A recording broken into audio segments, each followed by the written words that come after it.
नमस्कार, मैं प्रवीण झा। आप सुन रहे हैं एक दुनिया कई आयाम। नमस्कार। पिछले एपिसोड में हमने देखा कि जब मैं लद्दाख के एक तांत्रिक दुकान में गया तो क्या हुआ, उसी कहानी को आगे बढ़ाते हैं। यह ग्रीन तारो है। आप शायद वाइट तारो की पूजा करते होंगे, तांत्रिक तिब्बत के दुकानदार ने कहा। मैं तो खैर उग्र तारा की पूजा करता हूं, जो मिथिला में प्रचलित है। यह वाइट और ग्रीन मुझे ठीक ठीक मालूम नहीं। सुना जरूर है तिब्बती तारा विषय में कि उनके कई रूप पूजे जाते हैं, मैंने कहा। हाँ, असल में वाइट और ग्रीन तारो ही है।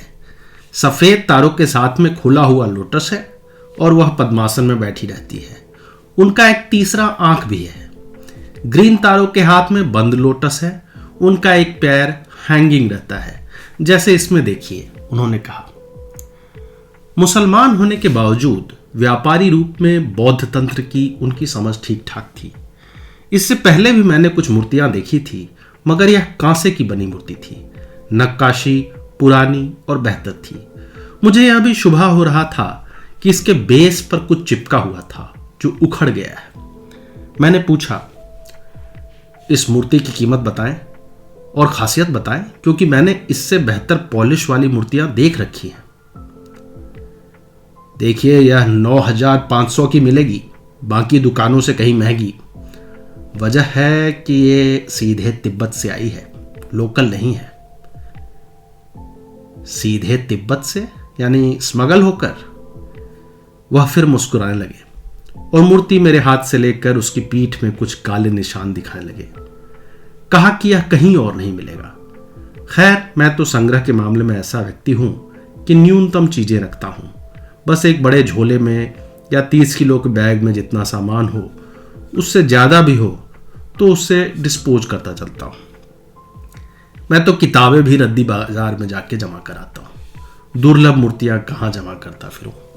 लेकिन मैंने लौट कर एक स्थानीय व्यक्ति से बात की। पूछा कि इन मूर्तियों का क्या माजरा है, क्या इसकी तस्करी चल रही है?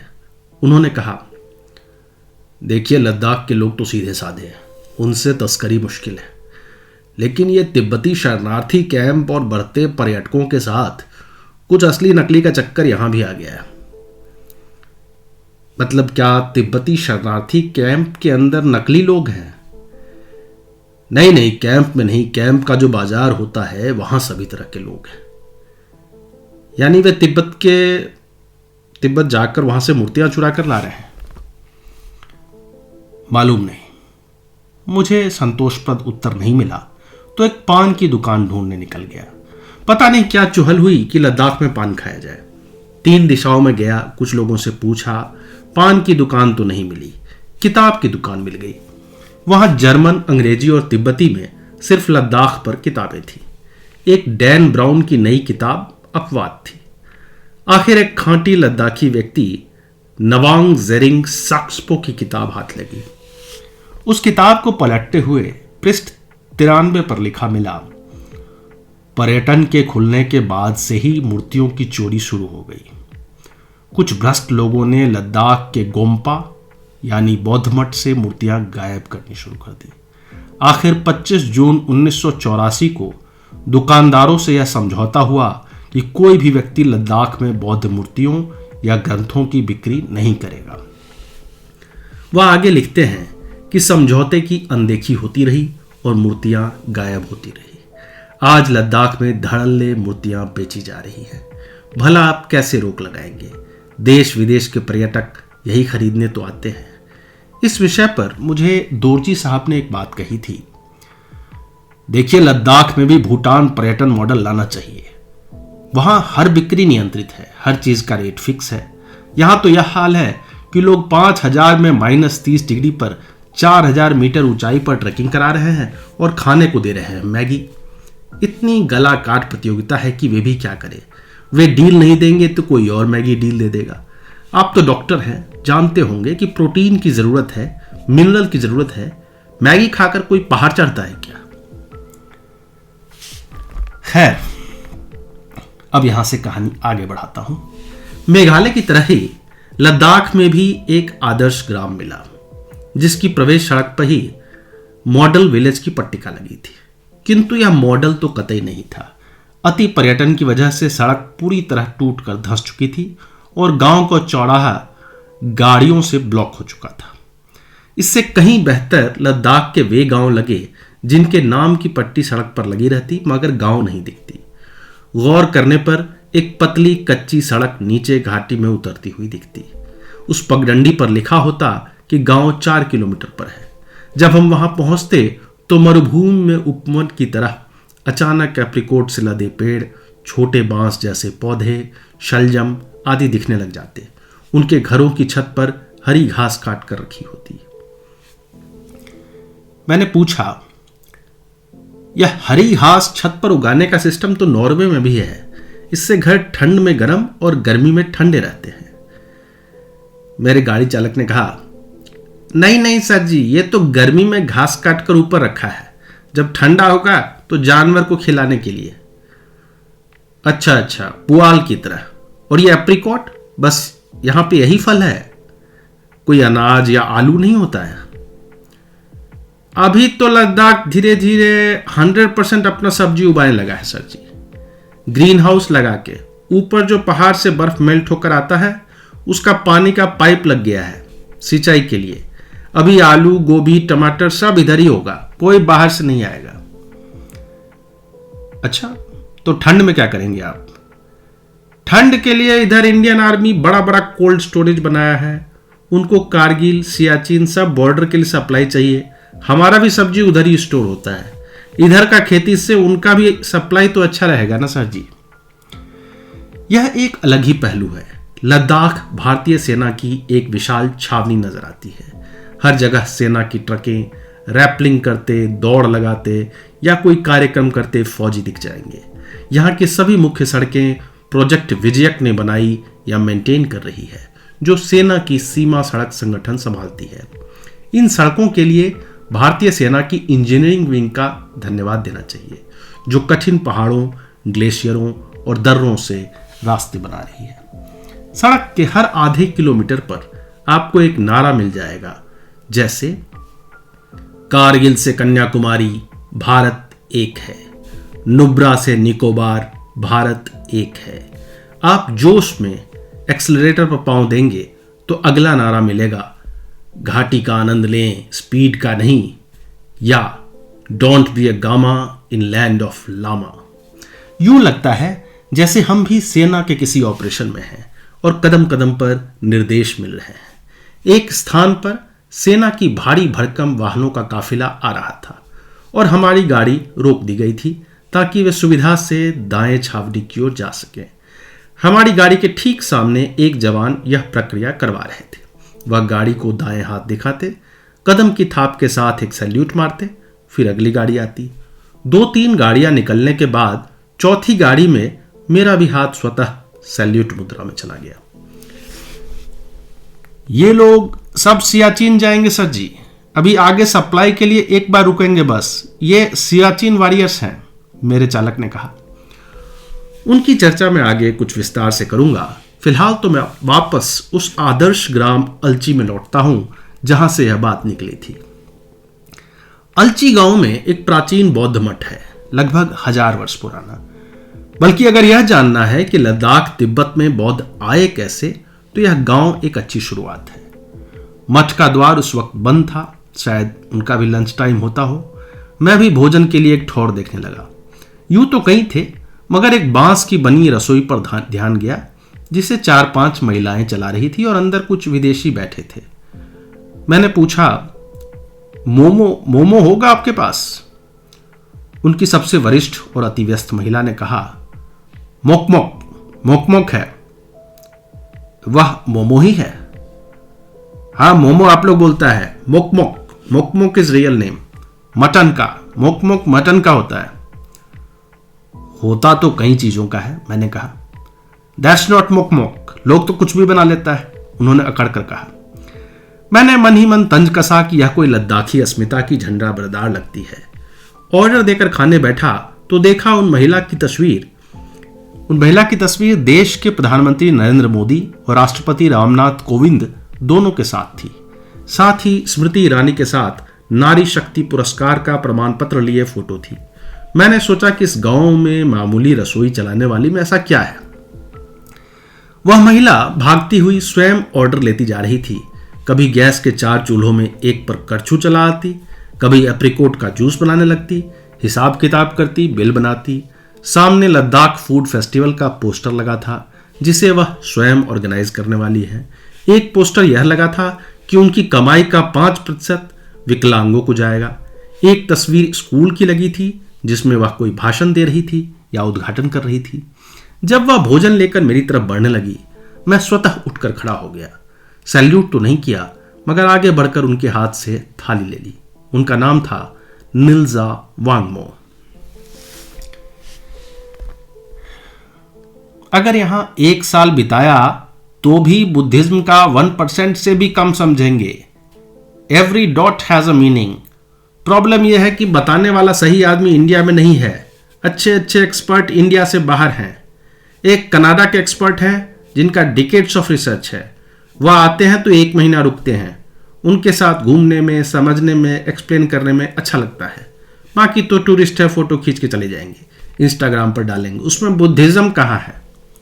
मिस्टर दोरजी ने मुझे कहा, मैं शून्य ज्ञान वाला व्यक्ति नहीं हूं। आनंद कुमार स्वामी की किताब पढ़ी है। जयधारी सिंह की लिखी बौद्ध गान में तांत्रिक सिद्धांत पलटी है। तारा तो मेरे ग्राम में भी है और कई शक्तिपीठों के चक्कर लगा चुका हूं, लेकिन बौद्ध ज्ञान में हाथ पांव फूल जाते हैं। एक बड़ी समस्या है ट्रांसक्रिप्शन की। कई पाली या संस्कृत शब्द तिब्बती, सिंगली, जापानी, चीनी आदि में बदल चुके हैं। जैसे हाल में पलायित श्रीलंकाई राष्ट्रपति का मूल नाम गतभय राज्यपक्ष, गतभय यानी जिसका भय चला गया हो, है। यह मात्र मराठी अखबारों में ही सही मिला। अंग्रेजी हिंदी में उनको गोट्टाबाया, गट्टा भया और पता नहीं क्या क्या कहा गया। अब सोचिए तिब्बत या चीनी में कैसे नामांतरण हुए होंगे। अलची का जो गोम्पा है, जो बौद्ध मठ है, पूरे लद्दाख तिब्बत के सबसे प्राचीन स्थलों में है जो अब तक कायम है। हालांकि यह मठ रूप में सक्रिय नहीं रहा, लेकिन पर्यटक जा सकते हैं। अंदर फोटो खींचने की इजाजत नहीं है और शरीर ढका होना चाहिए। चूंकि मैं शॉर्ट्स में था तो मुझे धोती पहनाई गई। अंदर विशाल मूर्तियां हैं, इतनी ऊंची कि एक तल में मात्र उनके पैर और दूसरे तल में उनके शरीर और तीसरे तल में मस्तक है। हालांकि सीढ़ियों से जाकर संपूर्णता में देखने की अनुमति नहीं है। संकरे प्रांगण के निचले तल पर खड़े होकर छत की तरफ देखना होता है। मैत्रेय बुद्ध यानी भविष्य के बुद्ध, शाक्यमणि बुद्ध यानी गौतम बुद्ध, हरि तारा भगवती, पद्म संभव, अवलोकितेश्वर, रिनचेन जांगपो आदि की मूर्तियां वहां लगी थी। उनकी धोतियों पर 3 तरह की पेंटिंग थी। एक भूतकाल के रहन सहन की, यानी 2-3 हजार वर्ष पूर्व की। दूसरी मूर्ति बनने के वर्तमान काल, यानी कि वह आज से 1000 वर्ष पुराने समय की। और तीसरी भविष्य की, यानी आज की। मैं गौर से देखता रहा कि क्या वे वाकई आज के रहन सहन से मिलती हैं। उसमें भी लोग तपस्या करते दिख रहे थे, खेतों में काम करते दिख रहे थे। बहुत ढूंढने पर भी किसी के हाथ में मोबाइल नहीं नजर आया। यानी 1000 वर्ष पहले जो उन्होंने भविष्य की कल्पना की होगी, उसमें मोबाइल नहीं था। एक दीवार पर जीर्ण शीर्ण भित्ति चित्र उकरे थी जिसमें 6 खाने थे। चित्र स्पष्ट नहीं था, मगर एक झटके में समझ आ गया, क्योंकि वैसे चित्र मैंने प्रभुपाद यानी इस्कॉन की गीता में भी देखे हैं। उन खानों का अर्थ यह था कि आप अपने कर्म के हिसाब से अगले जन्म में कहां पहुंचेंगे। एक खाने में राक्षस दिख रहे थे, एक में जानवर, एक में साधारण मनुष्य, एक में योद्धा, एक में बौद्ध संत और आखिरी में सीधे स्वर्ग का रास्ता दिखाया गया था जहां तमाम बुद्ध पहले से बैठे थे। इतने सुंदर चित्र और मूर्तियां, मगर समझाने वाला कोई नहीं। खुद ही देखिए, समझिए, अपदीपो भवा। मैं बाहर निकलकर एक कार्यालय में पहुंचा जहां एक बौद्ध मंक बैठकर मोबाइल देख रहे थे। बढ़िया स्मार्टफोन था, मॉडल याद नहीं। इससे पहले लेह में एक लाल जीप चलाते मंक भी दिखे थे। भला ऐसे बनेंगे बोधिसत्व और ऐसे पहुंचेंगे स्वर्ग? अगर यही स्थिति रही तो एक दिन किताब छपेगी, monk who bought a brand new Ferrari. खैर, मैंने उनसे पूछा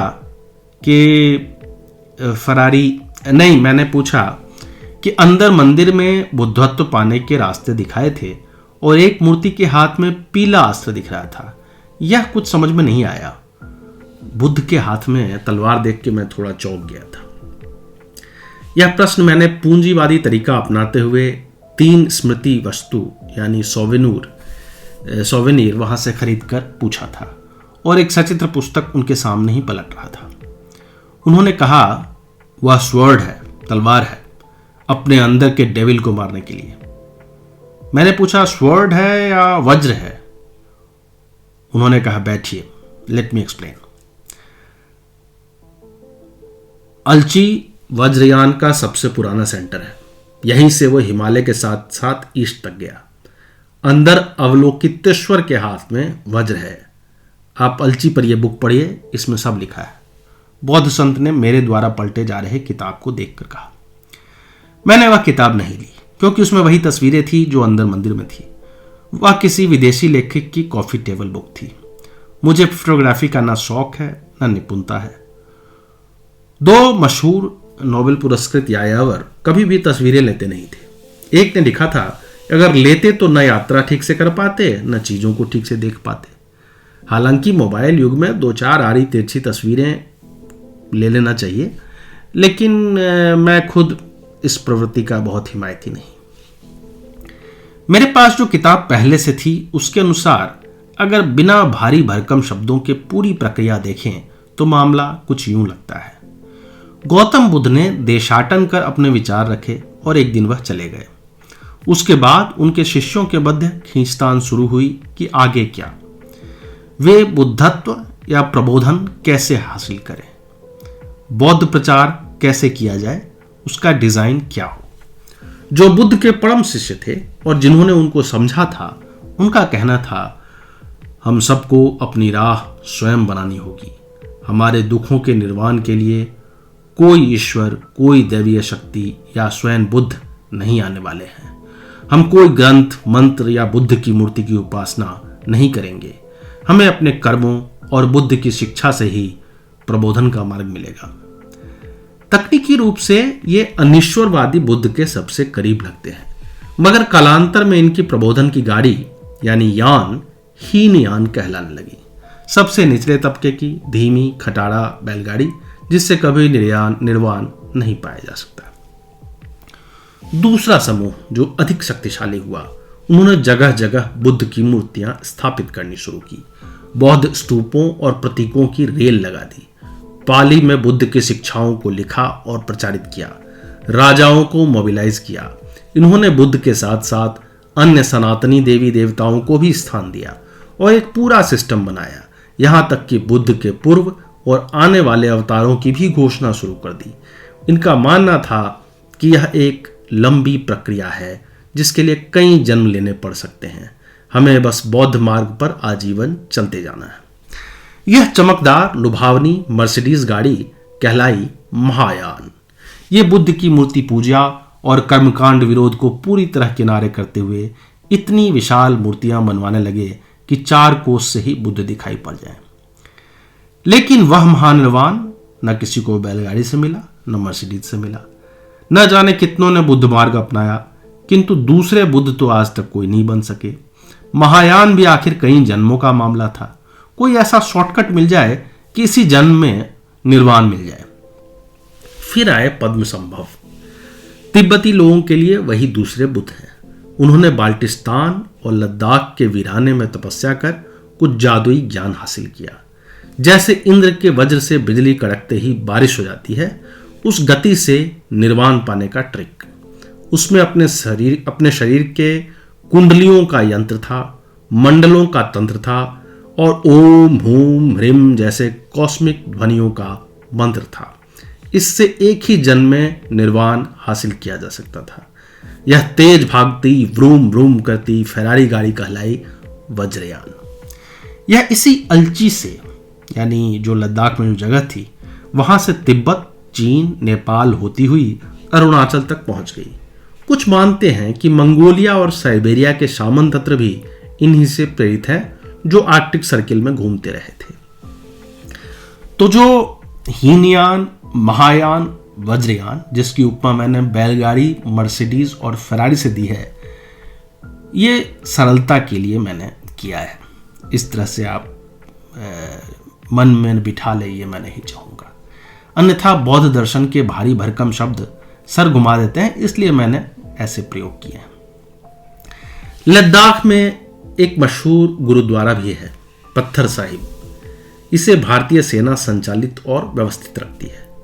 अन्य गुरुद्वारों की तरह ही साफ सुथरी शांत जगह, जहां एक विशाल पत्थर रखा है जिसमें एक छाप बन गई है जैसे कोई तपस्या कर रहा हो। वहां वर्णित है कि एक बार गुरु नानक वहां तपस्या में लीन थे, जब एक राक्षस ने उन पर चट्टान फेंकी। वह चट्टान उनके शरीर पर लगते ही पिघल गई और किसी सांचे की तरह उनके शरीर का निशान बन गया। नवांग शाक्सपो अपनी किताब में लिखते हैं कि तपस्या पद्म संभव कर रहे थे और राक्षस ने पद्म संभव पर चट्टान फेंका था और जिससे निशान बना। खैर, अब जो भी है, अभी फिलहाल वहां गुरुद्वारा है, तो मैं माथा टेक आया। आस्थाओं से निकलकर अब कुछ देर असल दुनिया में चलता हूं। लेह से कुछ ही दूर एक भवन में जब मैं पहुंचा तो लगभग 100 लोग संवेद स्वर में हाथ उठाकर कह रहे थे, भारत माता की। मेरे साथ अंदर प्रवेश करते दर्जन लोगों ने उनके साथ स्वर मिलाकर कहा, जय। आगे लद्दाख के विषय में मैं बात करूंगा भारतीय सेना की अगले एपिसोड में।